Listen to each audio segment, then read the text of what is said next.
Well, hi there, and welcome to the podcast that must not be named. You are listening to Melissa. And Luke is also here. And we are here discussing Harry Potter and the Prisoner of Azkaban, chapter number 12, The Patronus. This chapter was 19 pages long, which is 6.15% of the entire book. And now, a voice of the Imaginary Legion.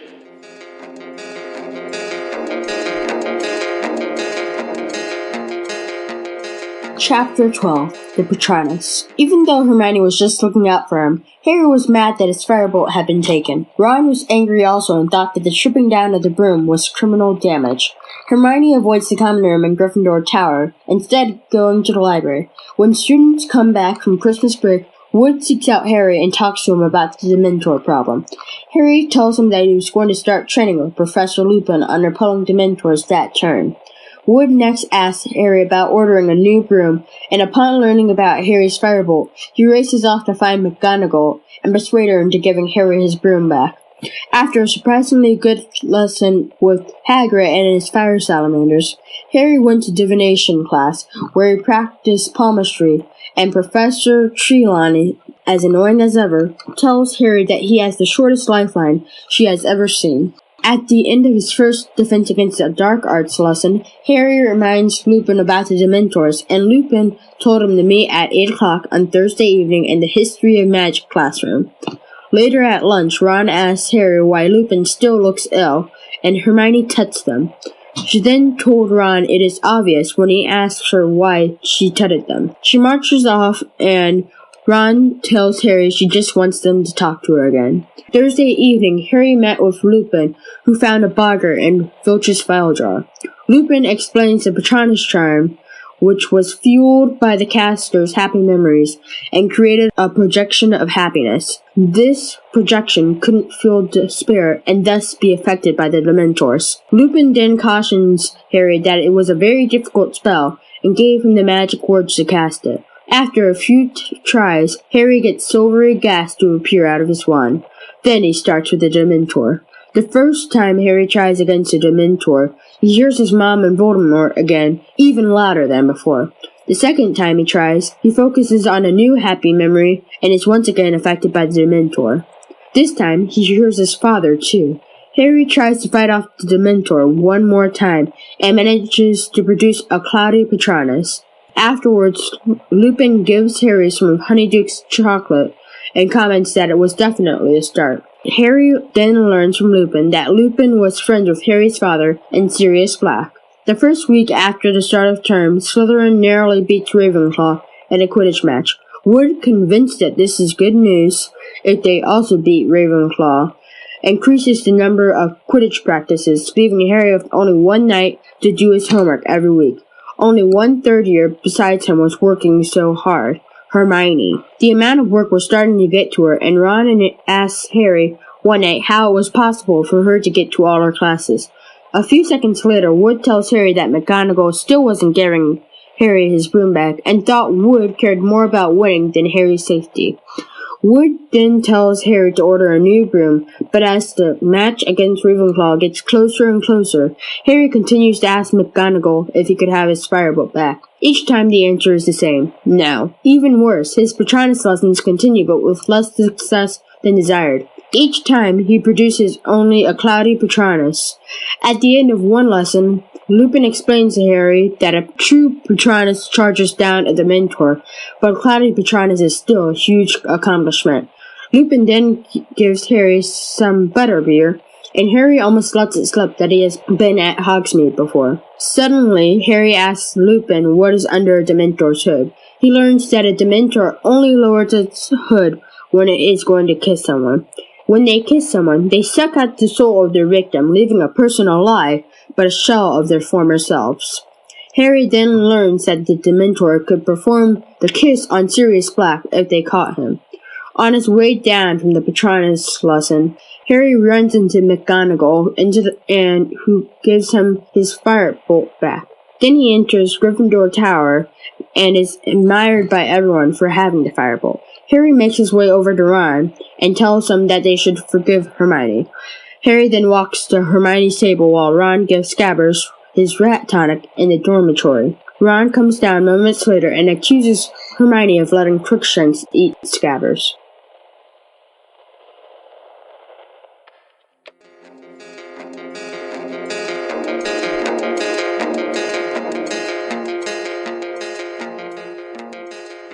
Luke, did you notice any magic-cabulary or locations or character introductions this time? So, 0 character introductions that I noticed or location introductions. I think we knew everybody. I think we've been everywhere.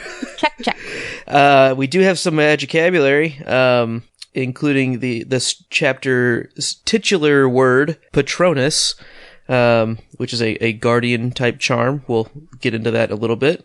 The spell that you use to cast that, the Expecto Patronum, we hear about the Dementors Kiss, Palmistry, and Witch Broomstick, which is a broom magazine, I guess? Periodical. Right, and it was also mentioned in Chapter 10.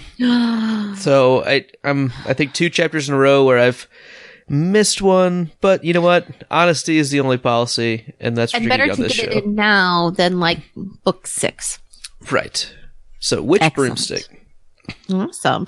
So, do you want to go ahead and jump into? Oh no, Nope. We're going to jump into our illustration discussion, where we have a picture of Harry staring at a suitcase with a smoke-like hand reaching out. He looks a little wary of it, and a wand almost pointing into the suitcase. Yeah, I would imagine that is a boggart coming out. It seems like a pretty small space for a boggart. I don't know. It's a pretty interesting creature.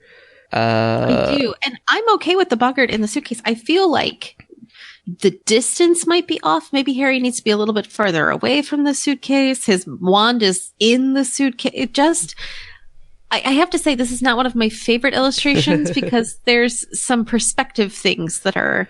It's a weird, me. It's a weird angle, and like you said, like the proximity is kind of awkward. But for using such a small space, I think it gets the job across. Gets the idea across. Weirdly, it's reminiscent to me of the scene from book 2 that with the illustration of Harry without bones in his arm. Yes. Yeah, quite a bit. And maybe that's partly because he's holding his other arm up kind of awkwardly. In an odd angle. Yeah. I mean, and I get it because it's kind of a jarring, scary kind of thing he's got going on there. But it reminds me of the Rogue Bludger picture from book 2. Mm-hmm. Yep, I agree. Right.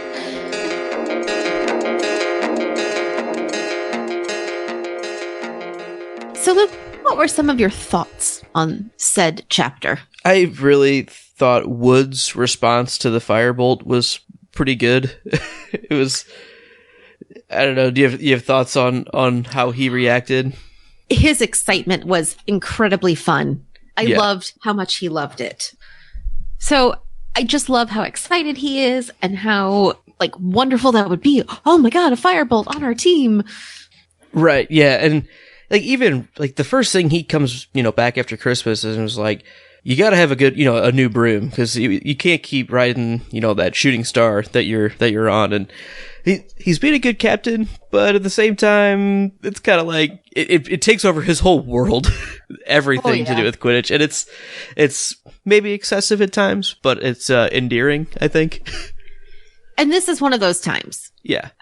I almost wonder if he is one of the most two-dimensional characters we get in the series because JK is so good at rounding out so many of her characters, giving them multi-layers, and Wood is just a Quidditch player. Mm-hmm. It's just a true jock. Much more he does. Does he school ever? Does he friend? Does he hang out? No, he just Quidditches. Yeah, no, I agree on that for sure. But I think it's his response is very much what I would expect it to be, especially when, Ron kind of clears the air. Or no, Harry, he says, "Don't get excited, Oliver.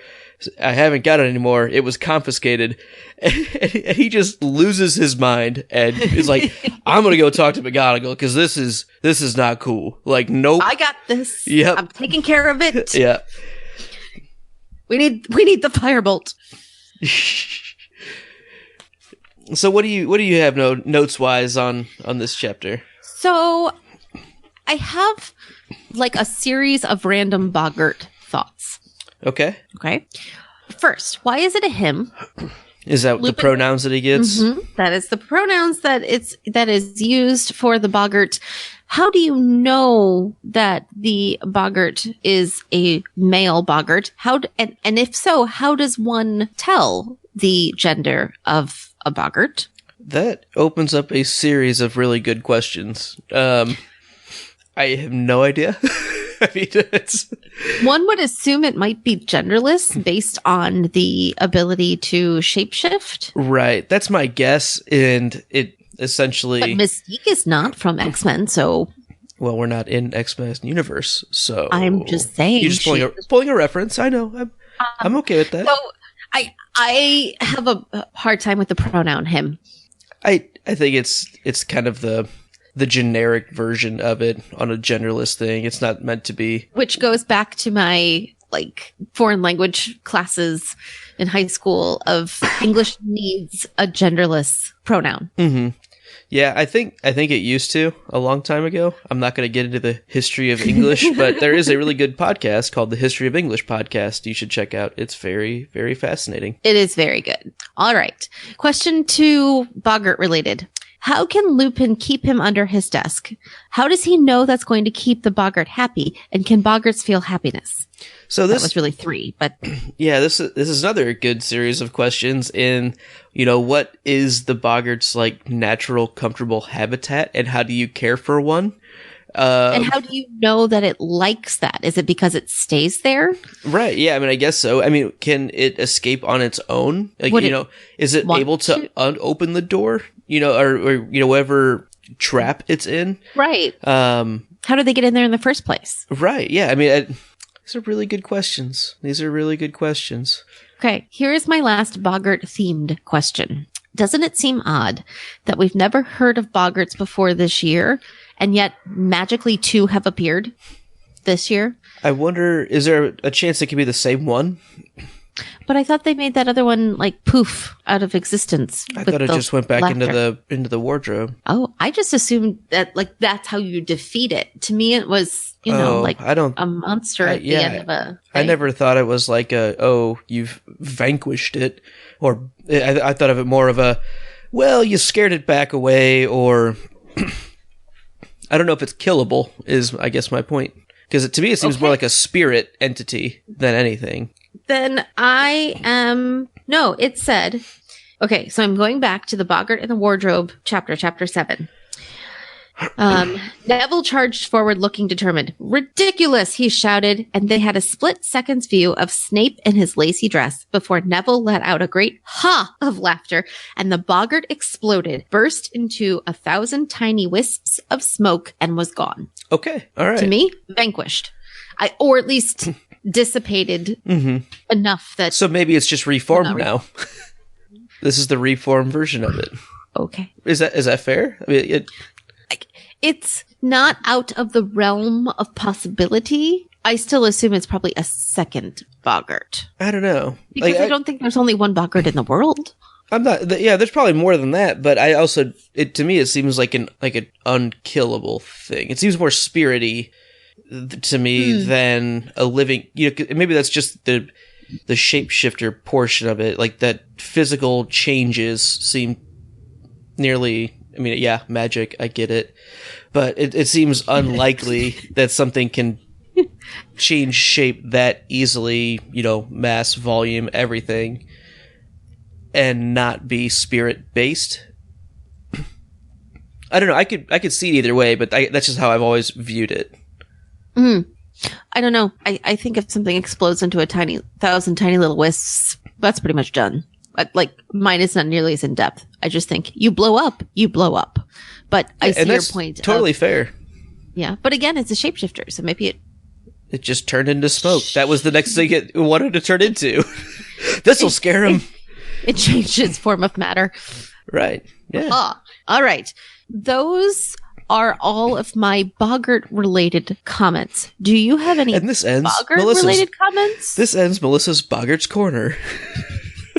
I don't think I have any specific boggart questions. I saw that you had a whole list of them, so I didn't want to touch too much more on it. And for more on that, you can go back and listen to our Hogwarts Radio appearance. I think it was 186, episode 186. And yeah, we got pretty deep on something that I'm going to slightly touch on again, just because we're going to be talking about Dementors. And how they interact with boggarts. I think we should touch on that one more time, just because it's transitions odd. really well into my next note, which is about Dementors. So, go for it. Well, did you want to do our Dementor boggart dilemma? Yeah. Do you want to? You kick us off on that. Or you want me to? All right. Yes, please. So the question was initially posed to us. Can your Dementor... No, can your boggart... Are boggarts fatal, right? That's what kicked us off on this. That's what started us off. And some of the examples were given were basilisks, thestrals, and Dementors. And so we started, thinking of, well, where are the limitations of boggarts and Dementors... and boggarts acting as Dementors, like where are all of those limitations and how do they work? And for some reason, like these two specific creatures together create a lot of loops on each other to where it doesn't seem like it should work. But it's very much like a paradox kind of thing where you could have a boggart that looks like a Dementor and the Patronus gets thrown in there too. Right. Yeah. What if your Patronus was a boggart? Or what if your Patronus was a Dementor? Like it gets really, really odd. And then it was scare a Dementor. If a Dementor came up against a boggart, would the boggart turn into a Patronus? I don't think so. I don't either, but what would scare the Dementor enough that the boggart would shapeshift into that? Right, yeah. What is a Dementor's boggart? What does the boggart turn into? Yes, yep. Okay. Right. And then in which case, who wins? Yeah, it's like a rock, paper, scissors thing, maybe. It's like one is better than the other. The other is better than the other. The other one's better than the other one. Exactly. But you can't beat both of them. You can only beat one at a time. I don't know. It's there's a lot of odd combinations of those three things, those two creatures and that one bit of magic that takes the form of a creature. Yeah, it's bizarre. True. All right. So here is my Dementor thought. The fact that Harry hears his parents. Mm-hmm. And not just his mom this time.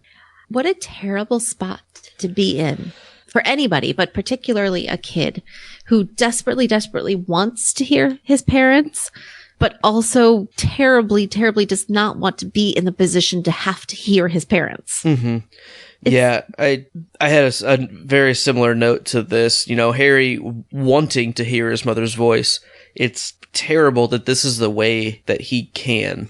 There's no other way that he gets to experience her voice. And then he also hears his dad's voice for the very first time in his life, well, his remembering life. And I don't know, this has been a pretty heartbreaking book on a couple different levels. You really get some more issues with that we just haven't seen, experienced with Harry till this point of really having that loss and feeling it. We had that with the Mirror of Erised in book 1, but other than that, it's really hasn't been something he's actively been able to express and have to keep living through, keep dealing with, this. And otherwise, it's just, this is just the way it is. But here this is the way it is, and this is the way it could be. And this is a blast from your parents. Right. Past. And it just keeps coming full force at him. Right. In a really odd way that it's something that he's supposed to be fighting, but he has that dichotomy of emotions. Well, I mean, I would love to be able to sit here and listen to my parents' voices. We know how enamored he was with just seeing, the images of them in the mirror. This is the first time he has the, auditory experience of them, and it's pretty terrible for him that it's basically in a way that he's being attacked, physically almost by the Dementor boggart thing. Yeah. All right. Any other thoughts on Dementors you got there? Nothing on Dementors, but I think it's interesting that Patronuses are unique to each person. You know, Do you think we get to make our own? Ooh, I want my Patronus to be rainbow. Yeah, I mean, I don't know. It's it's just interesting. You know, I guess kind of like a spirit animal, a spirit protector, guardian thing. Okay. So well, I guess we'll have to see kind of where that goes. And so we get a description of the Dementors Kiss as well. That sounds terrible. Lupin really does a good job of selling. That might be worse than dead. I think he's a pretty convincing job of, yeah, it's, is that something that even the worst people deserve? He questions Harry in a good way to, create a good conversation out of it. And I'd say that sounds pretty terrible. What do you think? I think it sounds horrible because at least if you die, there could be some sort of potential afterlife, given your belief system. But if your soul is gone, it's just gone. Mm-hmm. There's no potential for that. I don't know. I'm pretty sure that it sounds miserable. It's almost, here's my real world connection. Are you ready? Mm-hmm.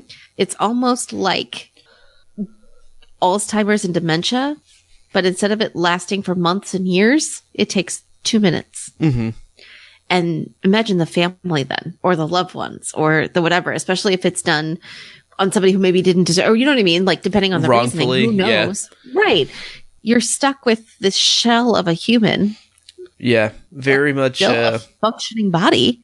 Right. I would think. Again, sorry for Game of Thrones references, but towards the end of season 1, there's a character that falls into something similar to that. I'll let you make that judgment on your own as to who I'm talking about to avoid spoilers. But there's a pretty good example of what that could look like, I think. Mm-hmm. He didn't get, there was no Dementor involved, but there's a similar soulless, without a soul living example. True. All right. I want to do one more thing about the whole lesson, if you will. A little bitty teacher-ness. I won't do it for very long. Okay. Yeah, 35 seconds. Go for it. I'm kidding. Lupin. No, time me. Here we go. I love Lupin. Knowing how hard to push Harry and encourage him without going too far. Knowing that when to pull back and knowing that it's the small steps and little victories that need to be celebrated. Yeah, he knew Harry wasn't going to get to the big thing at the end, but the fact that he got anywhere at all, made even a little progress, was amazing. And Lupin knew to make a big deal out of that. What a great teacher. Nice. Yeah, I agree. Next. He does a good job on there. He's consistently proven that he's there to help students actually learn and learn in their own ways. And the motivation skill that he has is high. One thing that happened right before the Boggart Lupin scene, Hermione obviously is not in the best graces with Harry and Ron right now, and she tuts at them. She did. And Ron's like, and what are you tutting at us for? And what are you tutting at us for? Said Ron irritably. Nothing, said Hermione in a lofty voice, heaving her bag over her shoulder. Guess you were, said Ron. I said, I wonder what's wrong with Lupin, and you... Well, isn't it obvious, said Hermione, with a look of maddening superiority. If you don't want to tell us, don't, snapped Ron. Fine. And she marched off. She doesn't know. She's just trying to get us to talk to her again. Oh, gosh. But regardless of how snippy they are at each other, it seems like she knows something and just isn't saying anything. If it was anyone but Hermione, I wouldn't believe that she actually knew anything. Mm-hmm. But Hermione knows everything. Yeah.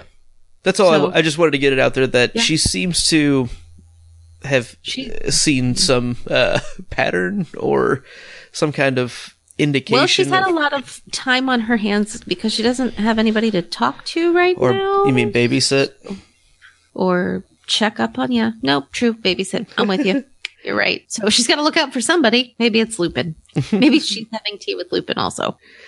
But after, Lupin's class or, one-on-one instruction, McGonagall, I guess, gives the broom back, right? Thank goodness. Yeah, and she encourages Harry to get some flying practice in before Sunday's match. Yeah, he's gonna be out there as soon as you hand it over. Like, it's... Yeah, I think maybe you should get used to it.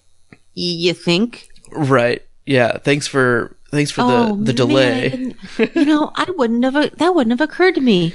Yeah. Thanks, Professor. You're the best. It is nice that she's doing her stuff. It's consistent McGonagall stuff.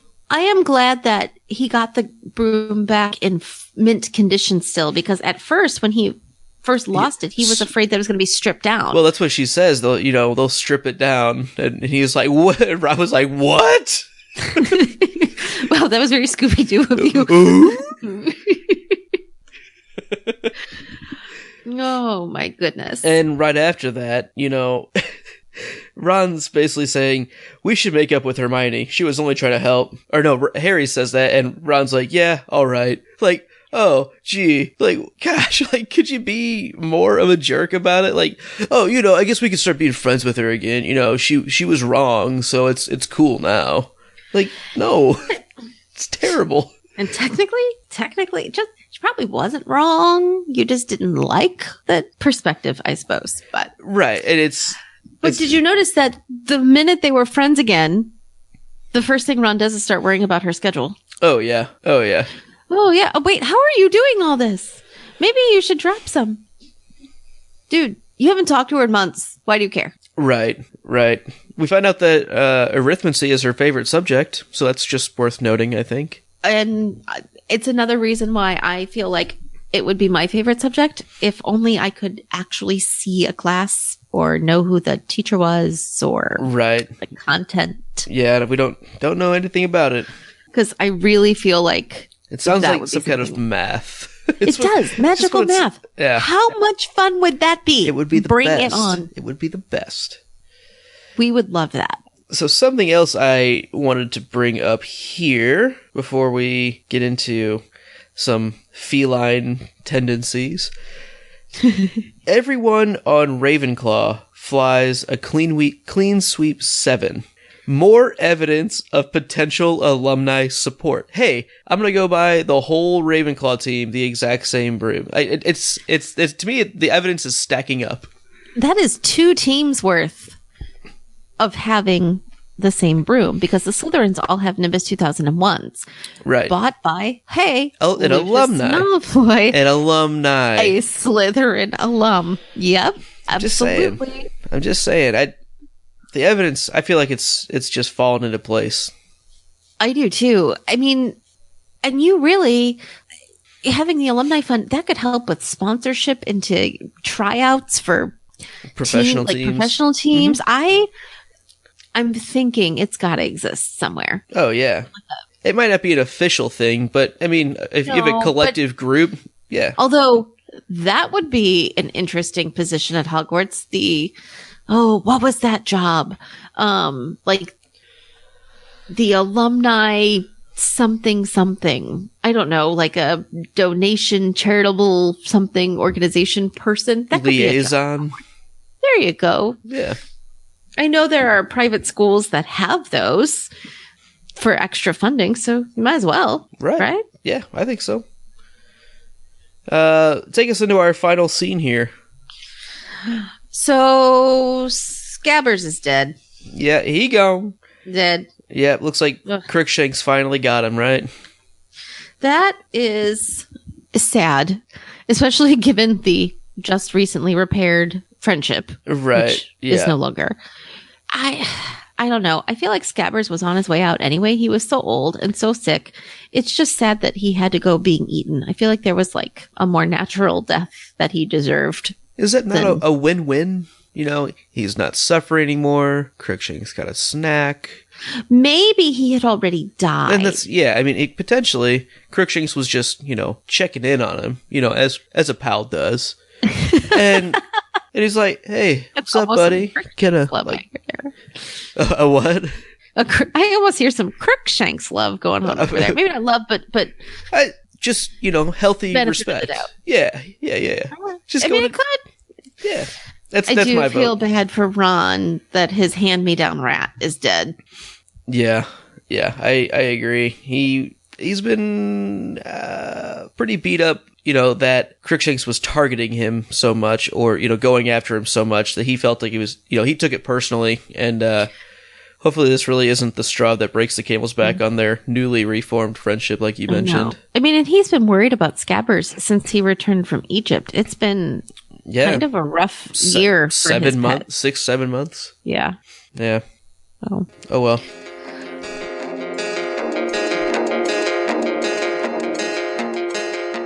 Hey, Luke.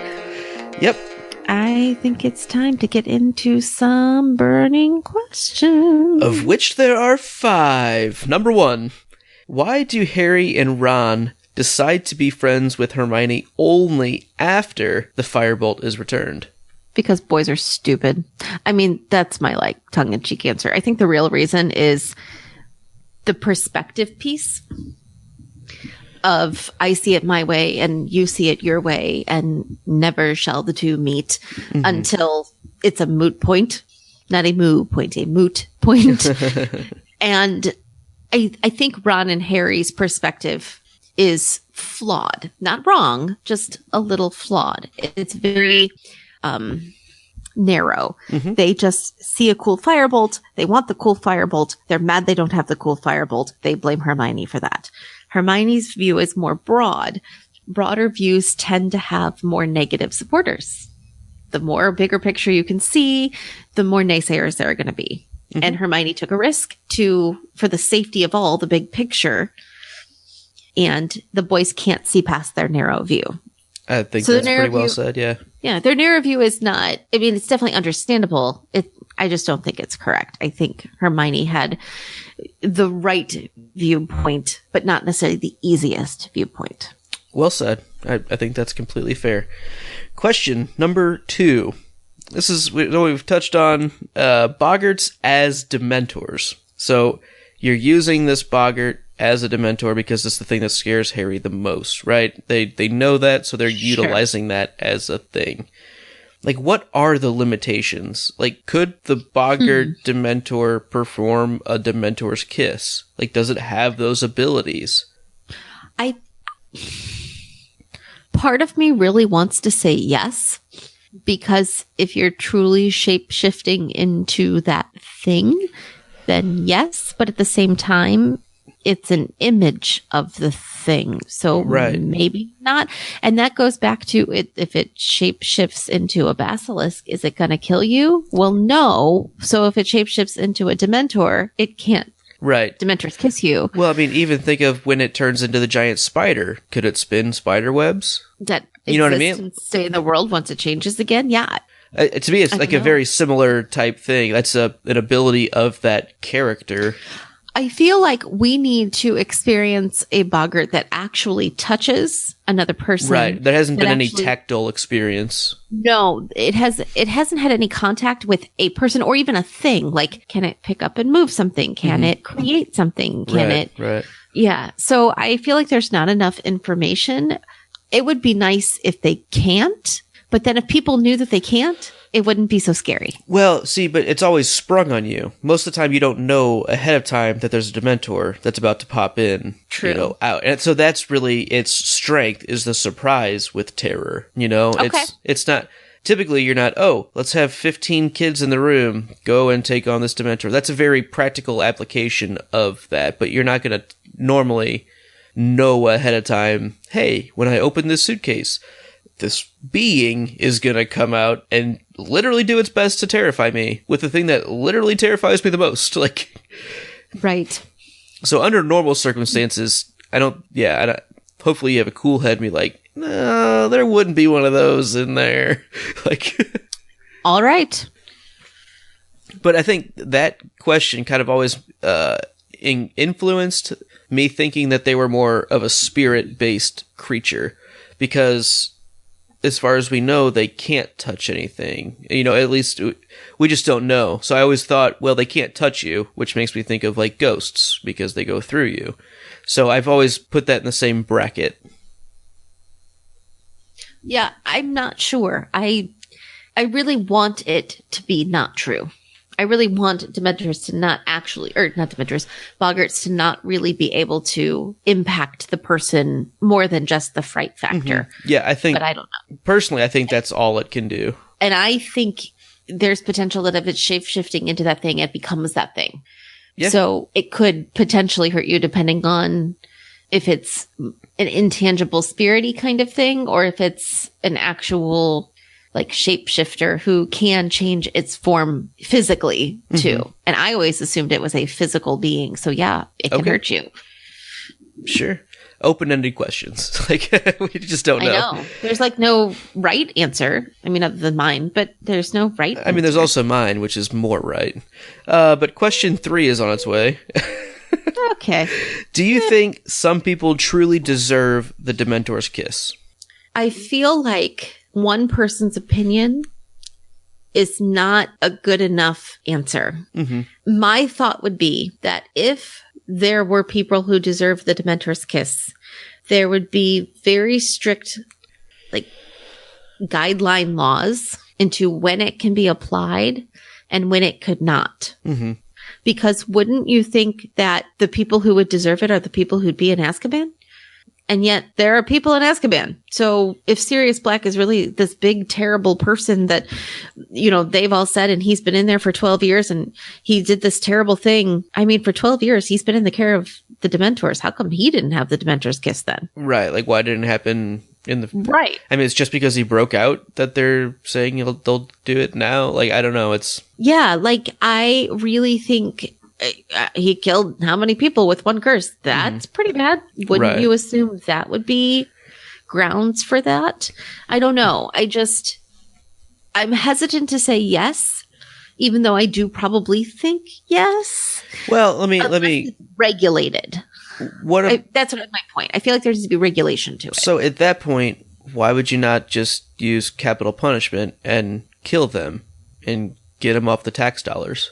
Right. I mean, that's kind of the other part of that too, is if say you are all, you know, you're convinced, you think this is a justifiable thing. I'm not saying, I don't know.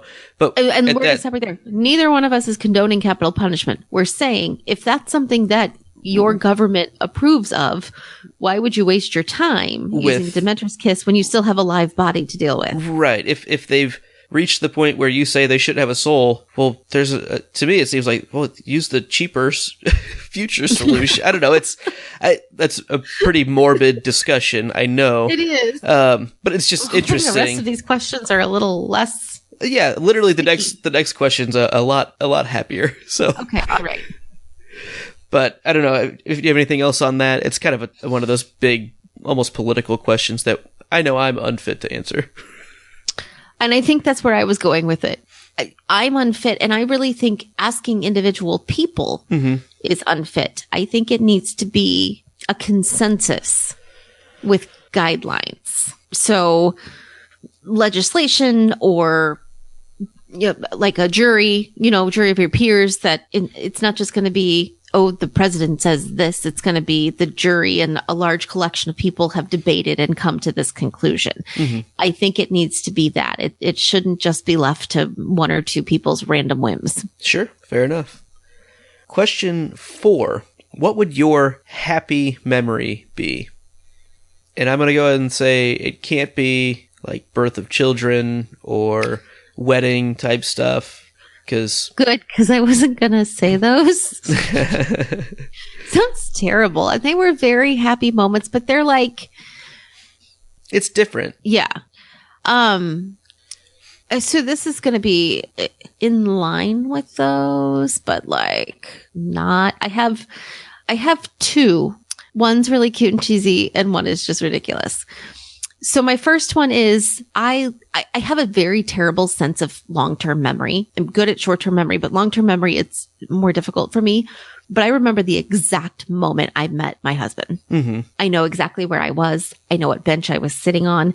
I was sitting outside on a bench. He walked by to go in. I know which door he was using. And he came over and started talking to me. And it's not like, oh man, I just met the guy that I'm going to spend the rest of my life with. But that moment was such an important moment. Even then, I remember thinking, this is like different. So that is a really good memory. Mm-hmm. Another really good memory I have, I told you this one's going to be pretty bad. So I'm an elementary school teacher, and every year at the end of the year, the very last day of school, one of the things we do is a teachers versus fifth grade kickball game. And the very first year we did it, I scored the winning run. Oh, nice. And like jumping up and down as I touched home plate. Now, I didn't kick a home run or anything. I just happened to be on base. Hey, you got yourself in scoring position. Winning run. Yeah, it was pretty amazing because I don't sport. She's not kidding. But that is a good memory. So for me, that's a big deal. Yeah. How about you? And that kind of goes directly to mine. I do sport, and I have... Fortunately, I was on a lot of teams that played really well and in big, high stakes, competitions. And so there's a number that I could kind of pick, but there'd be a couple pretty easy ones of either, getting the game-winning RBI in a baseball game or shutting out the entire high school soccer tournament, as the goalie until the final match, and then being named co-MVP of the tournament. I mean, those are pretty easy, big ones to kind of be like, yeah, I think I could make a Patronus out of that feeling, just remembering back to it.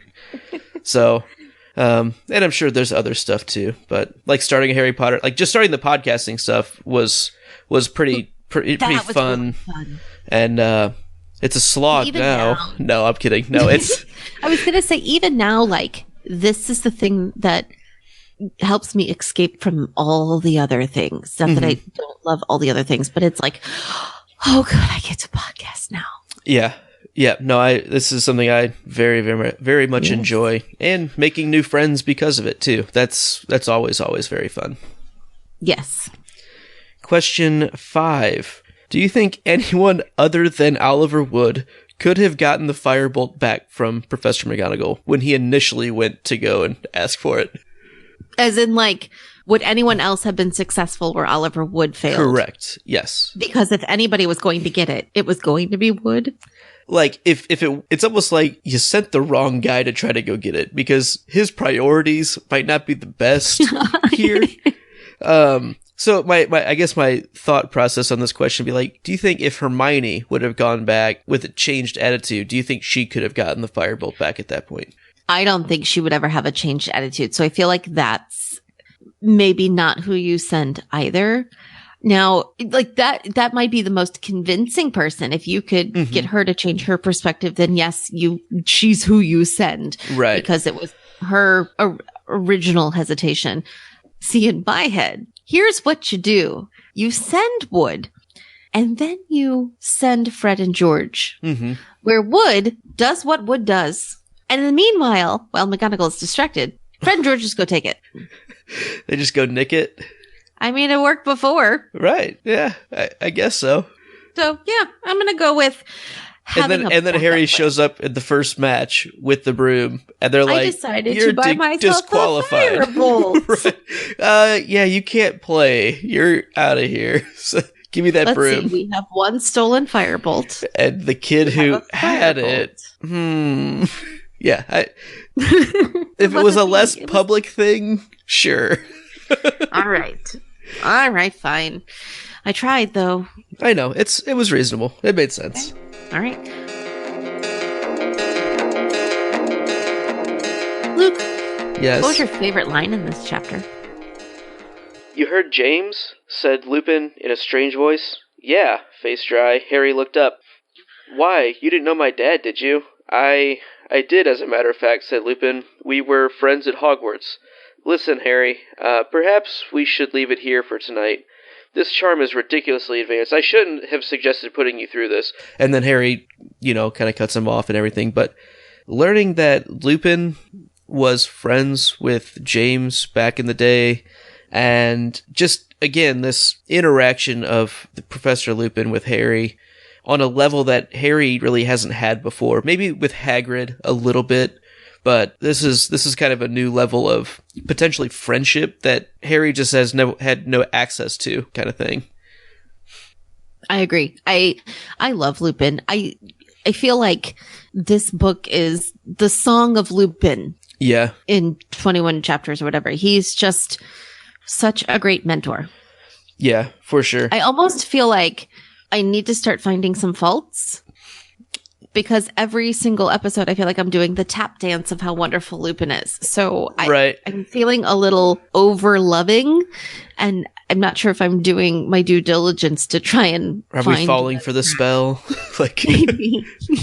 You, me, and Trelawney. Right? Oh, that's another one. I like that. So, what is your favorite line this chapter? Bad news, Harry. I've just been to see Professor McGonagall about the firebolt. She got a bit shirty with me. Told me I got my priorities wrong. Seemed to think I care more about winning the cup than I do about you staying alive, just because I told her I didn't care if it threw you off as long as you caught the snitch first. Wood shook his head in disbelief. Honestly, the way she was yelling at me, you'd think I'd said something terrible. Then I asked her how much longer she was going to keep it. He screwed up his face and imitated Professor McGonagall's severe voice. As long as necessary, Wood. That's hilarious. He has no clue. You'd think I'd said something terrible. Like, it's just great. Just because I told her I didn't care if it threw you off as long as she caught the snitch first. I mean, you'll be fine. Yeah. Again. Yeah, no, it's a great character moment for Wood. Great character moment. True. I would say in general, this book has been pretty solid with secondary character Wood moments. Mm-hmm. Yeah, he has been on point. So, let us take that to our chapter MVP. So, I think you pretty much already nailed this one on the head. We're pretty quickly falling in love, with Professor R.J. Lupin. Once in love with Lupin. I feel like there's a song in there. And I don't think I really have to extrapolate on why. Truth. I think he's the chapter MVP this chapter. Truth. Who's your honorable mention? The other very, very intense person in this chapter. Although, before I award it, I will say I had a very strong case for Ron. Okay. Very, very strong case for Ron. Really good friendship stuff going on. He did try to make up with Hermione. Poor guy lost his rat. So there was some good Ron moments, but it's not a Ron chapter. Right. Oliver Wood. Yeah, definitely. His strong arguments for getting the firebolt back quickly, I think really stood out in this chapter, making him the backup MVP. I mean, just because I told her I didn't care if it threw you off as long as you caught the snitch first. I mean, that is dedication, folks. That is getting it done. Told me I got my priorities wrong. Right. He's the best, besides Lupin. He is the obviously. Second best. He's the penultimate best. He's the honorably mentioned character. Truth.